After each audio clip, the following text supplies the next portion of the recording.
ക്രിസ്തുവിനെ രക്ഷകനായി സ്വീകരിച്ച ഓരോ ദൈവമക്കൾക്കും ആഴമേറിയ ദൈവവിശ്വാസം ഉണ്ടാകണമെന്നാണ് വിശുദ്ധ ബൈബിൾ നമ്മെ പഠിപ്പിക്കുന്നത്. റോമർക്കെഴുതിയ ലേഖനം 12-ാം അധ്യായത്തിന്റെ 3-ാമത്തെ വാക്യത്തിൽ ധന്യനായ പൗലോസ്ലീഹ വെളിപ്പെടുത്തുകയാണ്, ദൈവം അവനവന് വിശ്വാസത്തിന്റെ അളവ് പങ്കിട്ടതുപോലെ സുബോധമാകും വണ്ണം ഭാവിക്കണമെന്ന് ഞാൻ എനിക്ക് ലഭിച്ച കൃപയാൽ നിങ്ങളിൽ ഓരോരുത്തരോടും പറയുന്നു. ഭാവിക്കുന്നതിന് മീതെ ഭാവിച്ചുയരാതെ ഓരോരുത്തവനും ദൈവം വിശ്വാസത്തിന്റെ അളവ് പങ്കിട്ടതുപോലെ. സ്തോത്രം. ദൈവത്തിലുള്ള വിശ്വാസമാണ് ഒരു മനുഷ്യന്റെ ജീവിതത്തിന്റെ വിജയം.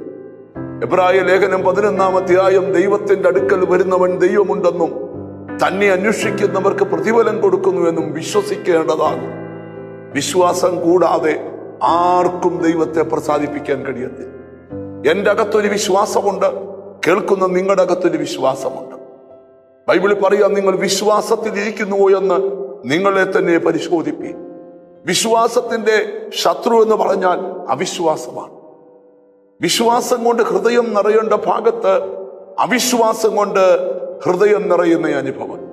യേശുക്രിസ്തുവിന്റെ ഈ ഭൂമിയിലെ ശുശ്രൂഷയില് യേശു ഏറ്റവും കൂടുതൽ അത്ഭുതങ്ങൾ നടത്തിയത് ജനഹൃദയങ്ങളിൽ വിശ്വാസമുണ്ടാകാൻ.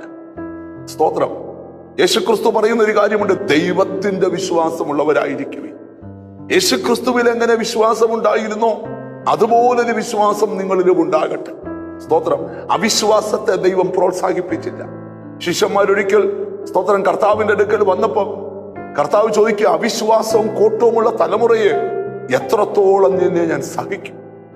അവിശ്വാസമുള്ളിടത്ത് യേശു വീര്യപ്രവർത്തികൾ ചെയ്തില്ല എന്ന വചനത്തിൽ വായിക്കും. എത്ര അത്ഭുതം കണ്ടിട്ടും വിശ്വാസം ഏറ്റെടുക്കാൻ കഴിയാത്ത ഹൃദയങ്ങളുണ്ട്. വിശ്വാസി എന്ന് നിനക്ക് പേരുണ്ടെങ്കിൽ നീ വിശ്വസിക്കുന്നവനായിരിക്കണം.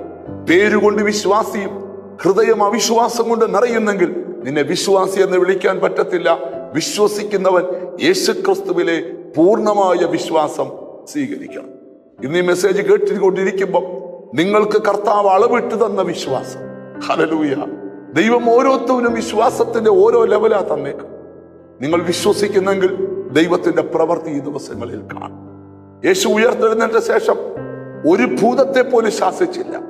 ശിഷ്യന്മാരിൽ വ്യാപരിച്ച അവിശ്വാസത്തെ കർത്താവ് ശാസിച്ചു. സ്നേഹിത, വിശ്വസിക്കാൻ കഴിയുന്നെങ്കിൽ നിന്റെ സകല പ്രശ്നവും ദൈവം പരിഗണിച്ചത്. ഒന്നിച്ച് പ്രാർത്ഥിക്കാം. ഞങ്ങളുടെ കർത്താവേ, സ്വർഗസ്ഥ പിതാവേ, അവിശ്വാസമുള്ള ദുഷ്ടഹൃദയം ആർക്കും ഉണ്ടാകാതെ ദൈവത്തിൽ വിശ്വസിക്കുന്ന ഹൃദയം വിശ്വാസത്തിന്റെ അളവ് പങ്കിട്ട് തന്നതുപോലെ ഈ ദിവസങ്ങളിൽ വിശ്വസിച്ച് മുന്നേറാൻ കൃപ ചെയ്യണം. എന്നോട് ചേർന്ന് പ്രാർത്ഥിക്കുന്ന മക്കളെ നിന്റെ നാമം ചൊല്ലി പിതാവിന്റെയും പുത്രന്റെയും പരിശുദ്ധാത്മാവിന്റെ നാമത്തിൽ അനുഗ്രഹിച്ച് പ്രാർത്ഥിക്കുന്നു.